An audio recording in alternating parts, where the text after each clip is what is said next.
সর্বকালের অন্যতম একজন কারিগর তিনি এসেছেন, সাধুবাদ জানাচ্ছি তাকে এবং সমস্ত আমন্ত্রিত অতিথিগণ কিছুক্ষণের মাঝে আমাদের মাঝে এসে উপস্থিত হবেন। সকলকে আমরা অগ্রিম আমন্ত্রণ জানাচ্ছি এবং আমরা সবাই মিলে আন্তরিক সহযোগিতা করব এবং আজকে যদি সহযোগিতার হাতটা বাড়িয়ে দিতে পারি, জেলা প্রশাসন ওয়াদাবদ্ধ এই কবজিপুর এই গুরুদাসপুরের মাটিতে আরো একবার নৌকা বাইচ এই সিজনেই হয়তো দেবেন। আমরা অবশ্যই সেটা ভালোভাবেই অবজারভেশন করেছি যে প্রচুর সংখ্যক সমর্থক শ্বশুর জামাই সবাই এক কাতারে নতুন বউ থেকে নিয়ে শুরু করে আত্মীয় স্বজনের একটা আনাগোনা এই মঞ্চটাকে সাজিয়েছে, এই অঞ্চলটাকে পরিপূর্ণ করেছে।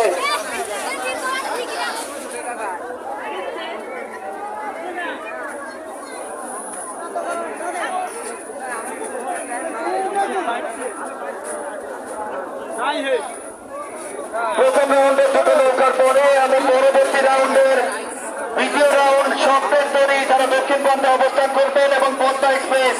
যারা উত্তর প্রান্তে অবস্থান করবেন আপনাদেরকে লাইন আপে আসবার জন্য অনুরোধ জানাচ্ছি। দ্বিতীয় রাউন্ডের দুটো নৌকা স্বপ্নের তৈরি দক্ষিণ প্রান্তে অবস্থান নেবেন এবং পদ্মা এক্সপ্রেস আপনারা উত্তর প্রান্তে অবস্থান নেবেন। স্বপ্নের তৈরি বাংলা বাইকের সবচেয়ে পরিচিত নাম বাইবারের নৌকাটি, যেখানে পেছন থেকে কাজগুলো করে থাকেন মিস্টার অঞ্জন এবং একই সঙ্গে পদ্মা এক্সপ্রেস যারা কিনা অত্যন্ত পরিচিত একটা মুখ এই নৌকা বাইক